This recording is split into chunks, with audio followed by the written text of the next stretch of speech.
FNRad is presented by Flojoy water, which is purified by granite rocks. Flojoy, a true gift of nature, and Chris Roach. And Essential Toothpaste Tablets, travel-ready, eco-friendly toothpaste your taste buds will enjoy. Wired Snowboards factory in Vancouver builds high-quality custom snowboards for about the same price as other brands' regular boards. I've created several one-of-a-kind wired customs, including a Chase 162 that's seen hundreds of my best powder days. Get yourself a game-changing snowboard and join the Wired team with Devin Walsh, Sasha Daly, and many others. Wired Snowboards. For more information, go to wiredsnowboards.com. Fixed bindings are FNRad. The comfort, performance, and quality of fixed bindings stokes me out every time I snowboard. Their commitment to making bindings that work amazingly and give you no issues puts Fix ahead of other binding brands. It's just that simple. Buy Fix bindings at an authorized dealer or go to fixbindingco.com. Bluebird Coffee Tuning and Rentals in Squamish is the coolest new stop on your way to Whistler. Bluebird offers quality board tunes using state-of-the-art equipment, premium rentals for every level of rider with demos of Burton step-ons, and award-winning coffee and incredible smoothies.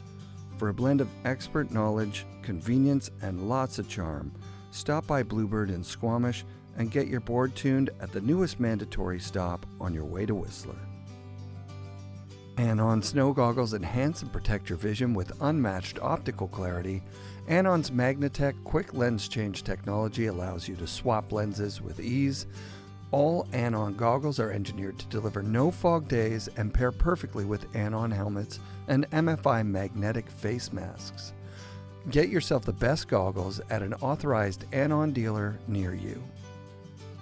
Support also comes from our friends at the Boardroom Snowboard Shop. Check out boardroomshop.com and use code FNRAD10 for 10% off regular priced items and FNRAD5 for 5% off sale items. 1910, the collaborative artworks of Jamie Lynn and Scof. FNRad 20 saves you 20% off at 1910.com. New Greens, the superfood green drink sourced from American farms. Use code FNRAD for 20% off at newgreens.com. I want to thank DeKind Snowboard outerwear, travel bags, and backpacks, Rip Curl's Anti-Series outerwear, and our friends at Mount Seymour, Grouse Mountain, and Cypress Mountain for their support. Today, on an FNRad YouTube post, a snowboard YouTuber commented about how it's not like the old days when they go up the hill. I responded with some "it kind of is" response, and then I hopped in my car, drove to Wired, waxed my boards, and drove up to Grouse. I rode the gondola up the hill solo. I put in my headphones with a 1990s snowboard movie soundtrack playing, and I rode the park. Recently, I've started hitting the quote-unquote big jumps again. They're 20-footers, but after riding the 3-footers in the small park, they feel huge, and I'm opting to scare myself and land on a landing instead of landing flat off some small jump and hurting myself. After a lap of no grabs, I grabbed 2 airs in a row and charged through the lineup at the top of the handle toe. I hit a hip, a small jump, hopped from the takeoff of a rail to its landing, and blasted, for me, an 8-foot backside air out of a hip at the bottom with no grab. It felt badass. I was so proud of myself. The music had gotten me hyped, so as I hopped on the chair, I just left it running. But I couldn't be that guy that showed up on the chairlift a few years ago, who was ignoring me, it felt like, when I said, "Hey, what's up?" And then halfway up the chairlift ride, popped out his headphones, took out his phone, and started addressing some weird audience like, "Hey guys, today I'm going to do a post about putting yourself out there in the world." The irony was insane. I was like, this guy has not acknowledged that I exist, even when I'm saying hello. Wow. That guy was a teacher. He taught me how not to ignore the world inside your experiences. I turned off the music in my headphones and I started a conversation with the snowboarder beside me. They were a beginner, working on turning and not being afraid of breaking their wrist multiple times. I was just reminded of the beginning when every person that was snowboarding was like a potential friend. And I made a conscious effort to talk to every person I rode the chairlift with. It was a couple more beginners, some guy who'd done like 7 days. He was on a rental board. He was asking about should he be trying 360s. And I just told him to go hit those little jumps. It was cool, man. Snowboarding's exactly like it's always been. To quote Ken Ock, it's just that everybody wants something from it. All right. Welcome to the FNRad Top 10 Moments of the First 10 Years. I went through all the episodes and chose nearly 100 moments that stood out to me, moments that built the show, moments that changed my life, and moments that stand out as memories I'll cherish forever. So today I'm bringing you those moments along with a few runners-up in between each of my top 10 favorites. I've always been short in my intros. I don't really do a proper backstory on the guest because, to be honest, research and preparing is just not my method. I chose every guest on a feeling that I thought they loved snowboarding. Some I knew before I interviewed them, most I hadn't met, and all of them I knew very little about. I started the show in 2015, and at that time, I thought I knew myself fairly well. But the more I explored my authenticity, the more I realized that I didn't. Over the past 10 years, that has been the biggest gift of the show. To really understand how little I know about myself and how much I rely on that understanding to project onto others. No one has exemplified this more than Sean Kearns. My assumptions and projections created a character I'll simply call Eric's Sean. Eric Sean was a whiskey guy, loved drinking for drinking's sake, never regretted anything, and would kill you if you weren't core. Eric Sean was not someone I could ever talk to. Eric Sean hated people like me. It's safe to say my projections reflect more about myself than about who Sean Kearns is. I didn't really know who I was, much less my kids, who I'd lived with for most of their lives. Letting go of my projections came as a benefit of putting myself out there publicly. It's clear to me that the assumptions I made about every guest were just projections from my own experience. Little by little, I let those assumptions go. And now I'm working on letting go of the projections I used to label myself. It feels really good. And a big push in that direction came from visiting Sean at his home and recording on his podcast setup, which also gave me the direction I wanted to take the show. Two people facing each other with microphones that sounded good, talking about real shit. So I want to check with you right now. Is the agreement we make that we do not edit this? Oof. No matter what we say, no matter what we do, it does not come out. Okay, that's fine. Are you fine with that? I'm totally fine with that. I'll take responsibility for my part. Yeah. You take I don't want to be worried about what I say and what you say and just fucking whatever. And whatever people come up with, their interpretation of what we say is important to me. So you want the conversation to be the real thing, not edited for you to pull out shit. Oh wait, I don't want to say that. Yeah, did I stutter? Yeah, I don't know. Just repeating what you said for clarity. Is that fair what's enough? happening? No, I agree, and respectful. Thank you. So Okay. yeah, you changed my life over and over again in stages. So the first thing was I saw your mic set up, and I was like, okay, this is what I want to do in person, no over the phone. Microphones in the people's face, recording proper audio. And so I bought my gear because of your gear. And I was like, I went from being like, I'll probably quit this. Every episode I was like, fuck, I could never do this again. And that would work, to being like, this is something I want to do and I want to continue to get better at. Then I came over the Devesh thing. First time with DMT, and it sparked my curiosity. And here now there's an internal edit going where I'm like, okay, there's one thing that we talked about this weekend together, or this last day together, that I'm like, I don't know that I want that on the mic. you know? Like that was not fairly, that was really private. Private enough I actually think that I it's forgot important about it. that things that are personal are personal. Right. Like right. I do not walk around, and I want to say this before you say whatever you're about to say. Right. That I'm like, I don't walk around thinking that everybody needs to know what's going on for me at any given time. Right. Right. So it's with discernment. Yes. Yeah. So you asked permission. Can I bring this up? And Like we last talked about night. it last night. Yeah, and that was we with a talked bunch about of it, and it people. was We were fucking- in a space. Yeah, This might not be very the safe. space. Yeah, because there's a bunch of people I don't know who they are. You know what I mean? Exactly, Yeah. dude. Yes. Yeah. But with that, I decided to do some experimentation on my own against you guys. As like you were like, don't do DMT at your house by yourself, which is really, really, really good advice. Like I did find myself in my kitchen cutting fucking potatoes with a very sharp knife, and then went back in the bedroom and was like, I'm not 100% back, I don't think. And then had a full open eye hallucination of a fucking caterpillar coming out on the Nike swoosh on my sock. And I was like, I can't believe I was just handling a fucking knife on DMT. Like I need to be more respectful of what I'm doing right now. But because I got a little more familiar with it and was able to accept that moment where you're like going, oh fuck, I'm doing this again. Okay, I'm really going to go. And like the fucking big deep inhale, blast off to fucking hyperspace shit. I was able to work through some shit that I don't think I would have been able to without doing that. Then I went back and saw you again.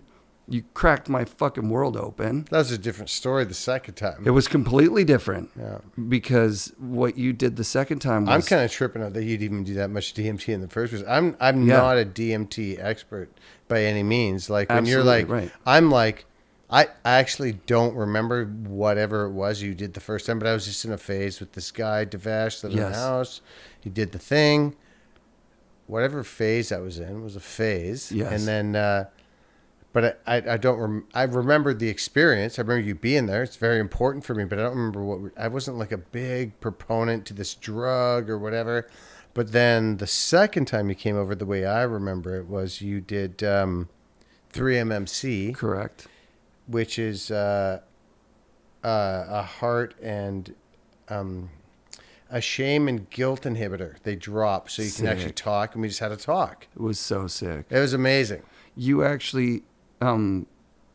that experience triggered a spontaneous childhood memory, which solved the riddle that I've been, struggling with for 45 years since I was 3 years old. This is the coolest part, dude. And you can edit this. Well, actually, I'll recant on the not editing. If anybody's harming themselves by this coming out for some reason, right, I'm up for it being edited. Okay. So, if I have your permission, I'd like to say about my experience about... Please. So this is really important, I think, because a lot of people do DMT and a lot of people do 3-MMC and MDMA and everything like that. And the thing was, when you came to the Haven, which there's no drugs, just people, breath, people who've been doing it for years, which is people sitting in a circle. If I remember correctly, the first thing you said was...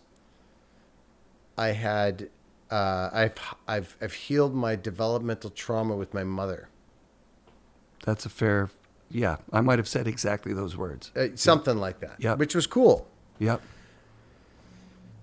And then we hung out for 5 days with people who didn't know each other, but you got to know people in a different way. And by the end of it, you realized that you hadn't healed your developmental trauma with your mother. In fact, it was a space that was much more powerful than you'd ever experienced before, would you say? Correct. So then that's my life's mission now is like, is where what I like is people, the power of people getting together overpowers all that other shit. Because we're actually being together in humanity.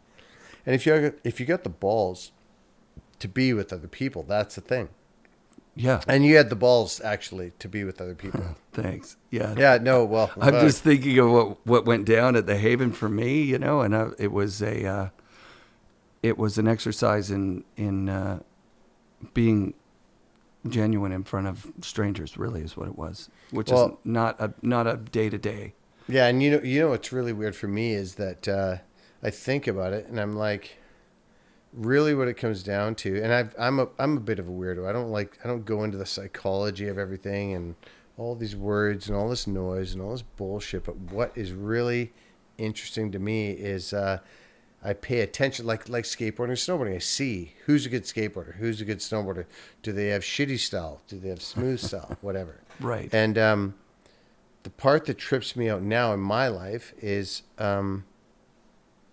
how often does a person speak their truth into a group of people where no one does anything? Everybody just listens. That is so fucking rare, which is really weird because I think that's what used to happen and was a part of a society to sustain itself. Was like, hey, well, now I'm going to go out on a limb. Well, no, like just like, hey, I did this thing. And they go, yeah, we all did that thing too. You're not a freak for doing it. Oh, okay, that's cool. But that jump has become so far now that people are like, oh my God, if I said this thing that I think or do is so fucking far out there that people are scared to say it, or I've been scared to say it. And so I think that what you got to experience in my mind was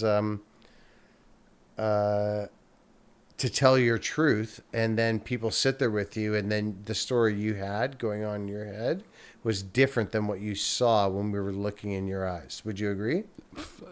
Yes, 100%. Like the actually very opposite of what you thought, that you Yes. thought that you would be shamed or diminished or whatever. Absolutely. Yeah. Yeah. Yeah.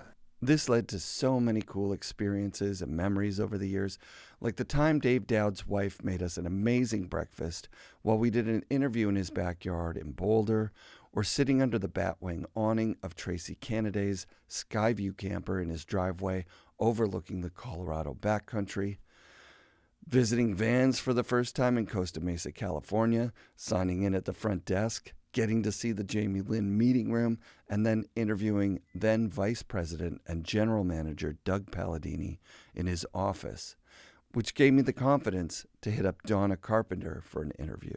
And it was really Jake, I always say, who pushed me every step of the way. I never imagined what I would be doing for this company. And he's like, you should run Europe. And I'm like, I'm 22 years old. I have no idea what I'm doing. I like to say that's probably why we were so successful, because we had a real sense of humility of like, hey, teach us what this is all about, teach us how to do business in Europe. So we always had a sense of humility because we had no idea what we were doing. And then when we came back, I was starting to have kids and I really didn't know what I was going to do. And Jake said, we really need, so this is in the late 80s, he said, we really need a CFO. And I said, I can't be CFO of this company. And he said, you just spent 5 years running Europe. You know how to do budgets, forecasts. You've been doing it. Why can't you do it here? So it was every step where he said, oh, yeah, you can do that. I always say he was my biggest cheerleader. The very first call I ever made for the show was to Sherman Poppin. I was a hot dog skier and got involved in snowboarding because my wife was into it. Trans World magazine had a business convention every year. I was the keynote speaker at the dinner meeting, and I came out the lodge the next morning with 500 snowboarders, and I came out with a pair of skis over my shoulder, and I got roundly by the following season. I was riding my usual 80 to 100 days a year. FNRad was quoted in Sherman's obituary in the New York Times, and I've always been very proud of that. A listener brought it to my attention, actually. And that brings me to the 10th moment of the FNRad Top 10 Moments. Dmitry Milovich. He started modern-day snowboarding in a bubble, hailing from New Jersey and relocating to Utah. Milovich created winter stick snowboards in 1972. Famously, he was featured in Playboy in an article I was never able to find despite looking through the Playboy archives fairly deeply. Milovich visited France in those early days, and at a demo in Les Arcs, he caught the attention of Regis Roland, who would later go on to do Apocalypse Snow. an amazing early snowboard film that won him fame in France. By many accounts, Winter Stick was written out of the history of snowboarding by the Jake versus Tom thing that eclipsed the early Winter Stick contributions and all but ignored that he was legitimately snowboarding a full decade before Jake and Tom would give up on battling it out on snurfers and snow surfboards. Dimitri left the industry kind of bummed and stopped giving interviews at least 25 years before I started FNRad, so getting him on the phone is the number 10 moment of the top 10 moments of the first 10 years of FNRad. Sure. Yeah. Sure. As in, I understand what they say. Eric, I really don't give interviews, and I stopped decades ago. So. I wanted to respect his privacy, but I couldn't help myself. I've been snowboarding for 40 years, which makes me about as good as the average 10-year-old at Brighton. I'm sorry I won't be able to help you out. I'm able, but I just don't do it. Anyway, good luck with your podcast, all right? It's fun talking. Take care, Eric. Bye-bye. Before I started FNRad, I created a podcast called What the Heck, modeled after one of the top podcasts in the world at the time, What the Fuck, which is Mark Maron's comedy podcast. I started WTH as a Canadian version with Mark's blessing. It's actually a pretty big achievement that I rarely think or talk about. I remember the moment that FNRad came into existence, actually. It was October 7th, 2013. I was at Dave Chappelle's Vancouver stand-up show. I'd gotten a front row ticket on Craigslist last minute, and after the show, I shook Dave's hand and told him he had a good set. My intention had been to invite him on the comedy podcast at that moment, but I didn't because I knew I couldn't continue making the show. I was an open mic tourist, so comedy podcasting was just me talking about how comedy was like snowboarding. And I knew that if I did a snowboard podcast, I could invite the biggest snowboarders on the planet on as guests. It took me 2 years to finally call Sherman, but once I did, it was full on. Soon I was talking to Chuck Barfoot, and it was obvious that I needed to learn how to listen. How did I get involved in snowboarding? Is that what you're asking? You want me to tell you, or are you going to tell me how I did it?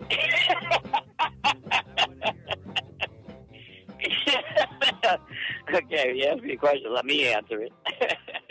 When I tied the show to the history of snowboarding, I slowly gained a following of like-minded snowboard lovers and self-proclaimed nerds. Over the years, I've met the most avid snowboarders from all eras, like Ernie DeLost, whose life in snowboarding is just fascinating to me. Shit, you better get up here because Bert just sold the company to Jamie. And we're like, oh no, not Jamie. So we run up the road the next morning thinking, because they owed us a lot of money. We're like, I'm going to take all my product back for Taylor. And Jamie had already sent a trailer down, tractor trailer, and loaded everything up and took it back to Unreal. To Canada. So we ended up working for Jamie's Altar for a couple years, just trying to get paid for that original stuff and more. I mean, everything was paid in full, but it took a while, and then we were at his bidding for a while. We were talking about this, how it's a businessman move. How most people, if I owe you money, I'm freaking out, I want to pay you back. But in the big business world, they don't mind if they owe you a lot of money. If they owe you hundreds of thousands of dollars, you can't tell them to go take a hike. You need that money. Yeah. So you're at his bidding, and they take it to their advantage, and they know it, and they use you, and they just burn you, and they know it because they got a hold of you. So lesson learned, right? I didn't go to college. I didn't, I went to college, but where that student loan went. But these are all lessons that we learned. You could be bitter over that, or you can learn from it and go, okay, that was my education. That cost me a lot in time, money, and stuff like that. But that's how you learn things. I'll never forget the time my buddy General Brad and Blaze Rosenthal were talking stances and about how posi angles improve method kickout in the back of my car at Mount Hood. Or the time I got to explore the Colorado Snow Sports Museum archives and actually handle some Tom Sims prototypes and Tom Shea's absolutely radical layout, along with countless priceless gems Trent Bush has helped to collect. and meeting Transworld Snowboarding's founding editor, Kevin Kinnear, in his California surf town home that looked more like a place on Hawaii's North Shore than the high-rise condos that have slowly closed in on his surfing life over the past 50 years. Kevin became a dear friend after explaining to me how he started Transworld Snow. We were really adamant, or I was really adamant about not letting marketing or advertising influence our editorial decisions. Mm-hmm. Nobody could ever come to me and say, you got to run a Sims Rider next issue. Got it.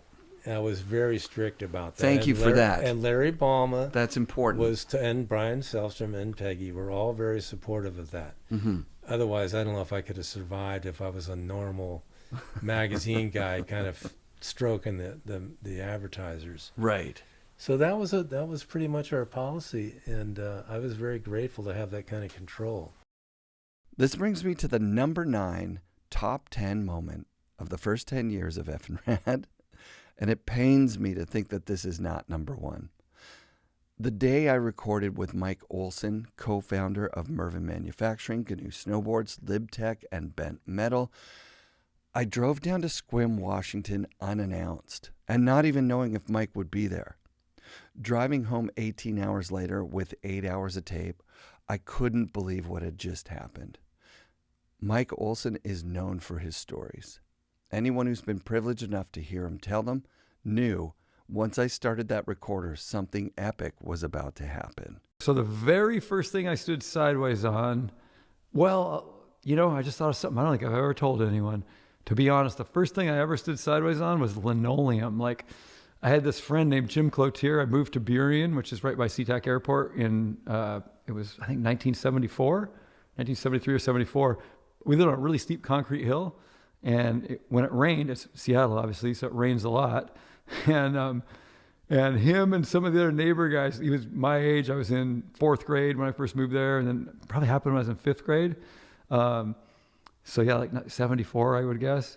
They would go to Logan Lumber and buy scraps of linoleum, and you stand on them sideways like a surfboard or a skateboard, and slide like a little film of water on the concrete. They would slide insane down the hill. You had no control, but we kind of tried to turn them. They didn't really turn, but you could spin, and almost like skimboarding. Yeah, you could go from the top of the hill to the bottom.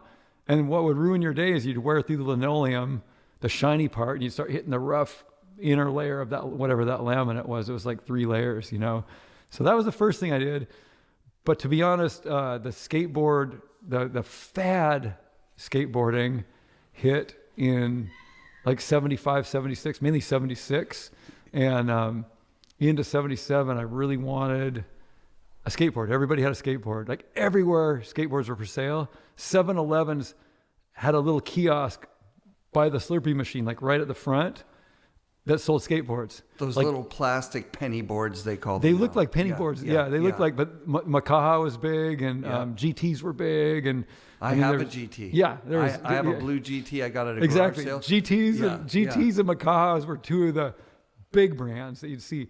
But and they had urethane wheels. Yeah, that's what changed everything. Obviously, they still had loose ball bearings. A lot of them had loose ones, or they'd call them like they were partially contained. I forget, but they looked like loose balls, but they wouldn't all fall out. But anyway, I didn't have one of those. Every other kid I knew had one, and this is probably what made me so driven to do what I did, start building things. So the trend died. By the time I got to 7th grade, the fad part of it died. Everybody had one. My brother and I were about the only kids that didn't. My mom was like, well, those are dangerous. The ironic thing about it, my brother was 2 years older, and he was a daredevil. Like, he was like, the 2 of us did dangerous things. And my dad, he was the same, right? He was the gnarliest dude I knew. He was a cliff diver, and he used to go up to Canada, up to Desolation Sound, and he'd dive like 75-foot cliffs. I've never seen him jump a cliff ever. He dives. He's like, I know he's gone like 80 plus, maybe 90, but I remember the one we'd always do was like 75 up there. And so I had a dad that was like, he did spent almost 8 years in Sun Valley ski bumming in the 50s. He was like, skiing was his life. But my mom was the one that was like, it was really because she liked us. She was a good mom, and but she was one of those people that didn't want to see us get hurt. And so she's like, oh, I don't want you guys skateboarding. I just wanted to play hockey too. All I wanted to be was a professional hockey player. And she was like, that's too dangerous. Like I raised the money, did everything, weeded lawns and everything I could to get my hockey equipment. And same thing. So now skateboarding came along and you know, she wouldn't let me get a skateboard.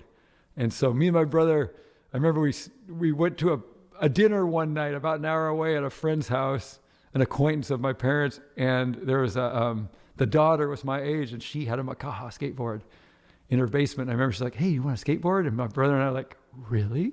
Like, and so we learned. We'd never ridden a skate. We learned on her driveway and, you know, took it down the driveway past where she would usually stop, down the neighborhood street. We were doing these long like ski runs on them going, this is insane. Like it feels better than it looks. And so I was obsessed with skateboards. And so, but I could never have one. So in 7th grade, now all of a sudden you're 7th grader, you feel almost like an adult. I still couldn't have a skateboard.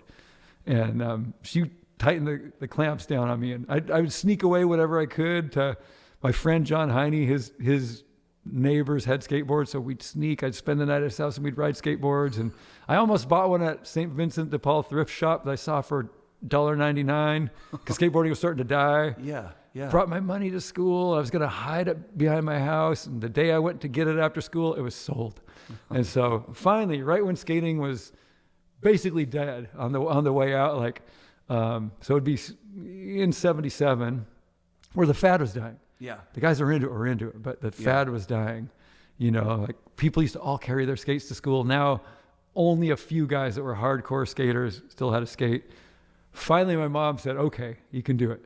And so my dad marched us down to JCPenney's, South Center by SeaTac Airport. And there were 2 skates left, 2 closeout skates left. And they were $9.99. I still have it to this day. Oh, wow. Me and John Heine and I each got a skateboard. And they were unbranded, really cool though. They had to swirl. They injected it from the middle so it swirled out like hippie colors. We each had these hippie color skates, but they came with ACS 430 trucks, which is a real brand, which most skates didn't have a real brand truck, you know, a cheap skate like that.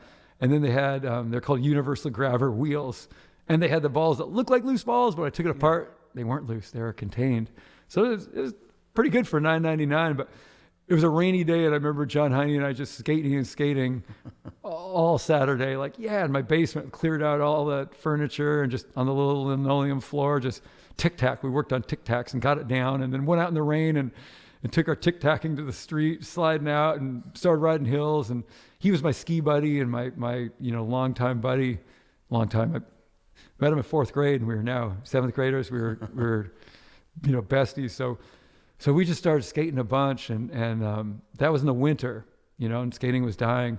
By that spring, I was addicted. I was buying the magazines, and there was a couple guys at our junior high. I was in 7th grade. There was 3 guys that were a year older that still kept skating. The core of snowboarding, meaning the hardcore, includes gatekeepers, protectors, and just people who do snowboarding their own way. I still love seeing snowboarders who aren't afraid to wear turtle butt pads, knee pads, and elbow pads. I know that's not core, but it reminds me that Mike Jacoby wore a jester hat and John Roth wore a fedora while being everyone's favorite stylmeister and whistler in that very core scene. Jeff Davis was the core of a Utah scene featuring the Salty 8 and changed snowboarding forever with the Crippler. Yeah. I was smoking fucking weed with a guy in the natural half pipe of Park West. And the trick that everybody had to do if you wanted to be on the fucking stage was the J-Tear air. And I'm doing, and I go out and I huck one and I don't even put my hands down. And he's like, dude, that's a crippler. Is what Tony Apgood said. Right. I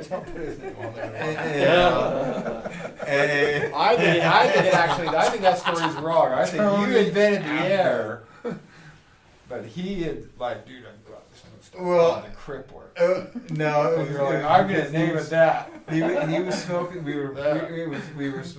It was a combination of the two. That we were smoking crippler weed, and I was throwing a trick that like you're gonna get crippled if you don't, because Tony's never gonna do that trick. Tony was like but he was there. Jeremy Jensen defined the core of pow surfing. Chad Otterstrom is the definition of a core snowboarder, in my opinion. Sean Johnson was so core that a lot of people forgot he had a 20-year pro career.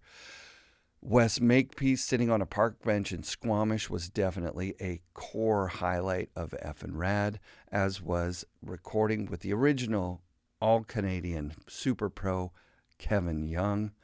And there's nothing more core than speaking the snowboarder's truth to the industry money people like Tyler Nickel did in his episode. You don't just go home and like, you're not like, the whistle blew, I'm going home. Like, you might not go home that night. You might be in the cat all night trying to do this perfect thing, right? So yeah, man. And that should come with the pay to reflect the effort put in. It can be dangerous. It can be really safe. It can be designed and built really well, but that comes with experience. But how do you retain experienced operators if you're not paying them well enough? You know what I mean? Right. How do you get them to take it serious if you're not paying them well enough? When I heard that PD had a snowboard museum display in Qualicum Beach, thanks to hardcore listener Ben L., I booked a flight and landed in the most incredible example of the early days of snowboarding I'd ever seen.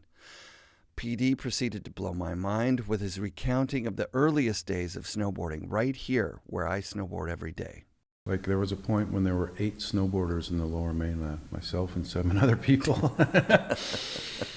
And what get to the point is just that, they wouldn't let us on the hill. So I think at some point we had some talk about, man, this sucks. We're going and we're hiking for 7.5 hours to get 30 minutes worth of runs in. Right.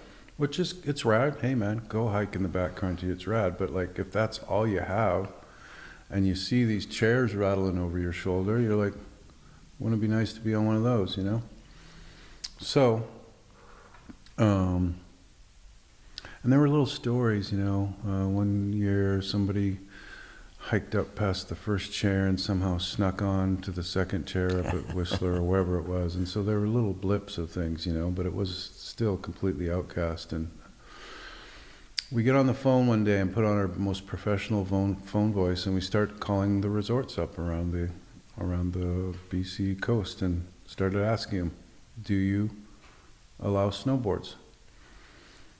To which they all said no.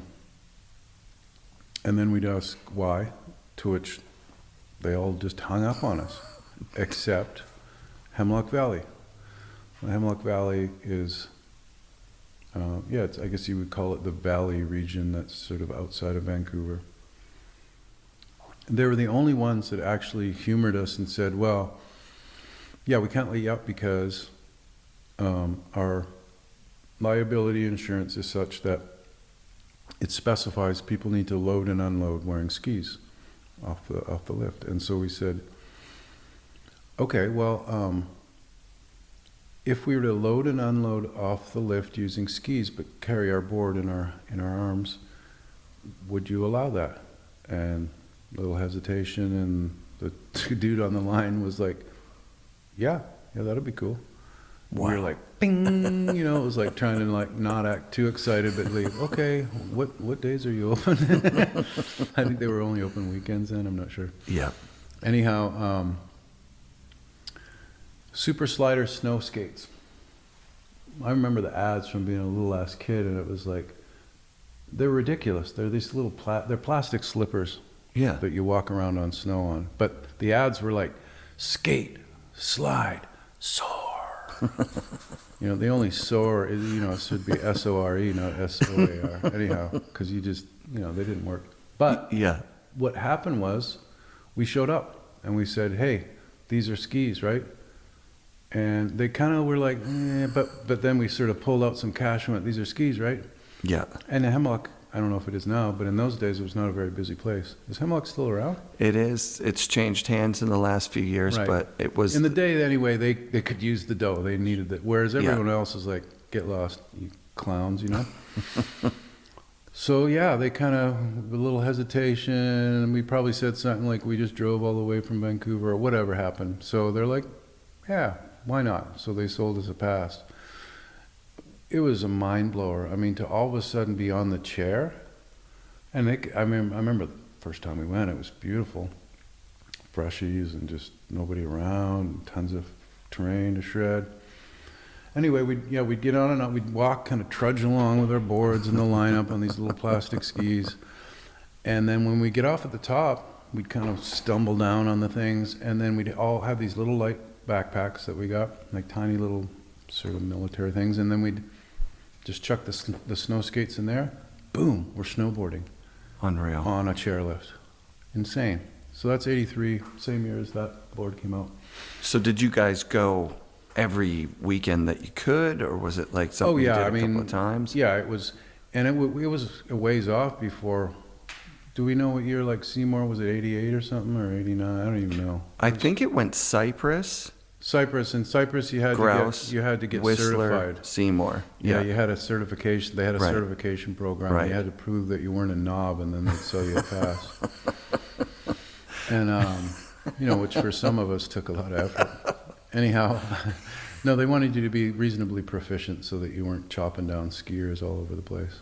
In my opinion, the most successful core lord of early snowboarding has to be Sean Palmer. Hailed as the greatest athlete of all time by some big shot newspaper, Sean gave zero fucks. I remember sitting in my room, podcast recorder in my hand, waiting for the phone call from Sean. The day before, I'd called him, thanks to Dave Hatchett giving me his number, and I wasn't surprised that he didn't want to talk. I was surprised that he said he'd call me back the next day at 1, and now at 1:19, I was pretty sure he wouldn't call. But at 1:20, the phone rings and Palmer's name is on my phone. I still got really nervous before any interview at that time, but this call would create my number 8 FNRad moment of the first 10 years. No one told me what to do when I was a kid like that. I was on a mission. Did whatever the fuck I wanted, Yeah. But, yeah, definitely hung with an older crowd. But, I mean, they were all drinking beers and stuff. So, but I was already doing all that stuff.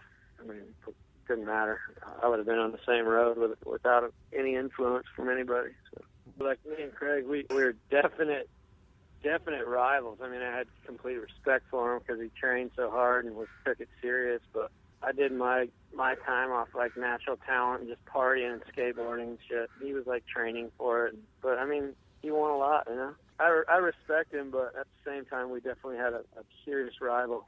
He didn't care for me that much, is what I hear. So, I was supposed to go to Baker this year, but I didn't make it because I got caught up doing other stuff. So hopefully I'll be back next year. I'll make Baker, hopefully. Baker is the ultimate snowboard event. It's the core of the sport, for sure. That's where I started, and that's where it'll always be. Bigger than X Games or Olympics for the sport of snowboarding anyways.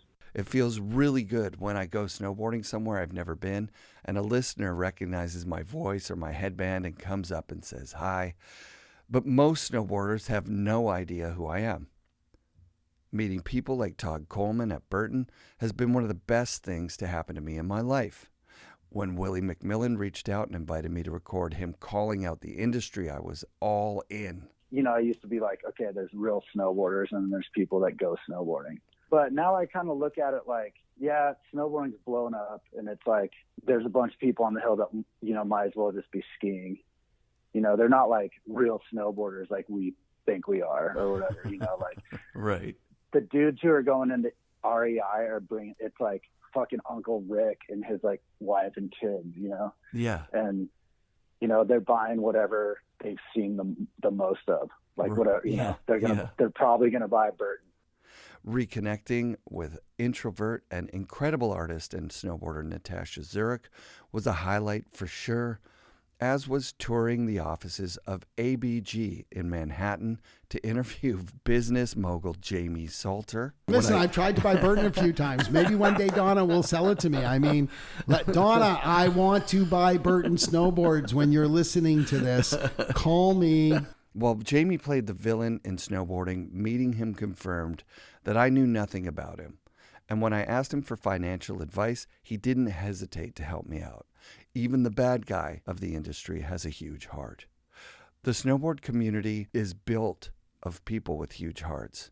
Drinking mezcal with Bud Fawcett and interviewing Tina Bassich in her art studio speak to this. Nate Holland is the wildest American I've shredded Baker with, and Duncan Howitt blew my mind with his stories of early day Baker. One time we had extra time left on a contract, and the pilot says, "Well, do you guys want to, fly around or something?" I said, "Yeah, just a minute." It was a beautiful, clear day. This is in the summer. So we loaded up some sofas, chairs, whiskey, and we flew to the top of Mount Baker, the volcano. No. And set everything on the summit. No. Yeah. Are there photos of that? There is. Oh, wow. And he lifted off and set off to the side. And so there's a picture of us sitting around this table, and the guys are in the sofa with his whiskey on the table, and everybody's got a card in. Moment number 7 in our countdown is from an infamous badass and one of my personal favorite characters in snowboarding, Sean Farmer.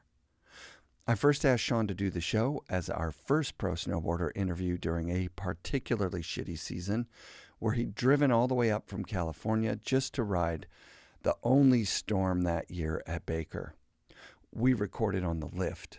Still just kind of a pain. It used to just be pain, and then you were just trying to figure out how that would work, because you're always trying to carve gear and everything. Since then, I've realized, if the harder the snow is, the softer I ride. That's kind of how I feel. If it's super icy or whatever, I'll just let it slide. I don't care. I'm not trying to always be carving. We were obsessed with carving then, but then you realize you don't really have to do that all the time. There's a time to just let it go sideways.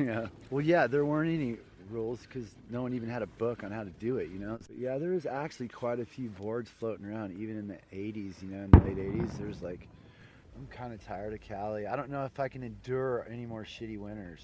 The scene's so blown out there, when it does happen. I mean, not totally. I know how to work it, and get it done pretty good. But some days there's no way around it. It's just blown out, what I mean? But I will go to North Star. A lot of times, it'll snow 3 feet at Squaw, right? And then they have to bomb. They never open on time. It's not like these guys are open. They'd be bombing for, you probably wouldn't open till 10, you know what I mean? But meanwhile, everyone's stacking up deeper and deeper, and everyone's all twisted to get on the hill. But you can go to North Star and you could be taking runs and listen to them bomb at Squaw and laugh. At 9:30, you've already got 5 or 6 runs in, and you know that everyone's just standing in line over at the other place, and people just insist on it, And keeping in touch with him over the years brought us this favorite moment during my first trip to Lake Tahoe. Can't we just overdub it over what it's on? Yeah, we probably can. Should I be louder? Can you hear it? Can you hear it? Farm dog, stepping into the light with the super dope style that cuts like a knife, like a blunt wrap paper that wraps real tight, making sucker MCs a run for the life with the style and knees. Cool as a breeze, deep as the ocean, tall as the trees. Cause the ripping that I do is meticulous, and when I'm shredding up your mountain, it's ridiculous. I shred a mountain till it's turning to sand.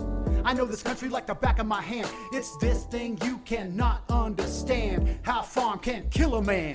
Cause I got a whole lot of friends that just died. Most got dropped just trying to ride. And it's true, it's kind of a high price to pay, but that's the way we do it, baby, I fucked up. The season's over, there ain't nothing to say. And that's the way we do it, baby, every day. Cause we're dropping sick lines and rocking sick rhymes, throwing cork 7s and backside 9s. Pulling the trigger on bigger and sicker spines, and we gotta keep on shredding or we're losing our freaking minds. That was so fucking dope, dude. Oh my God. FNRad's given me the chance to meet pro snowboarders who shaped the sport and took snowboarding to a whole new level in their career. Brian Iguchi was one of the larger-than-life figures in my mind that I got to meet. Craig was someone I looked up to and had the most respect for, and I just ended up being able to have these opportunities to do trips with him and get to know him and stay at his house and snowboard Baker, he would have Terry come up, just these wide-eyed kids running around and trying to stay out of trouble, really just shared so much with us. And for me personally, I grew up without a father, and I always looked at him like a father figure. He was really someone that I had so much respect for, and just would give me good advice. And he shared with me these experiences in the mountain that just kind of shaped my path for what I want to do with my snowboarding, you know, like it really set the inspiration to move to a place like Jackson Hole to get to know the mountains and learn about it and grow as a rider and have the freedom of, you know, having the knowledge to have freedom in the mountains and go make decisions for myself and explore terrain and do it right, you know. And like he was a huge, you know, like this number one, you know, inspiration in snowboarding for me. And no one like him. That's rad. Early on when we first met, it was probably at like these roundtable meetings, and you know, just listening to his ideas and the way he communicated and the ideas he had, and he had so much experience and knowledge with product and development. And I mean, he literally shaped that brand into what it was at the time, you know, and what it eventually grew into, I suppose. But yeah, his influence was far-reaching on a business approach to snowboarding, on approach to life, and the way he was living his life, you know, doing yoga and like just you know, having the balance and like constantly like going, you know, these really amazing trips, just exploring, you know. The entire Burton Pro team has always been larger than life to me. Dave Downing and Shannon Dunn Downing invited me into their Encinitas home and shared with me what it was like in the heyday being a pro snowboarder based in California. Meeting Aaron Vincent last year at the Legends of Tahoe was all time. He was riding Noah Selaznik's H Street board. I don't think it gets any radder than that.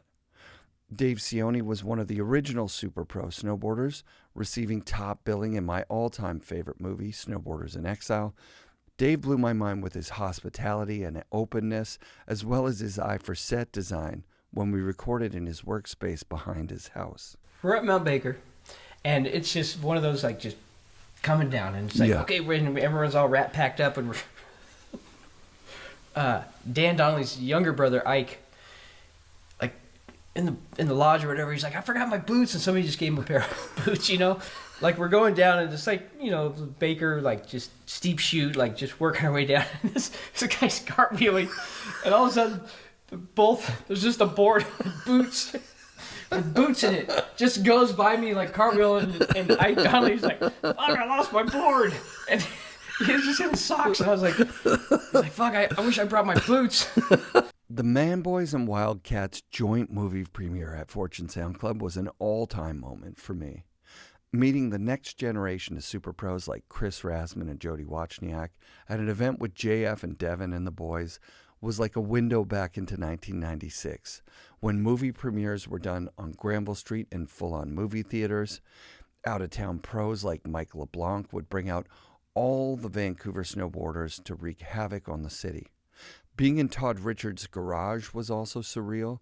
Todd's pro career, book deal, Toddcasts, Olympic broadcasts, and McTwists into his 50s are awe-inspiring. The first year I went to Hood, I'd have been 1990, and it was like it was the first Wendell camp. It was barely a camp. It was like, it was such a shit show. And I went there actually with Jason Ford. We drove from Massachusetts to Oregon. No way. We stopped in Colorado, and that was like my first, it was the first time I'd ever been to Hood. Yeah. It was super cool to like travel all that way and like go to Colorado. I've been to Colorado snowboarding the year before for Sims. Like Sims flew me out there, but sick to go there and be in Boulder, and like that's what made me fall in love with it was that road trip. And I think that nostalgia, like I don't know if that will ever exist again. There's kids that know about, like, you know, if you're in Tahoe, there's like the Jamie Lynn jump, or here's the UC jump. It. Like there's like that kind of thing where people have like they acknowledge like where these jumps were from. You got to be with Corey. Corey Altoon is he'll tell you everything. Riding opening day at Baker this year with Super Pro Peter Line was as good as it gets, and hearing personal stories from guys like Devin Walsh never gets old to me. Me and Alex Toporowski put it to West Beach. You guys should move the catalog shoot to Seymour.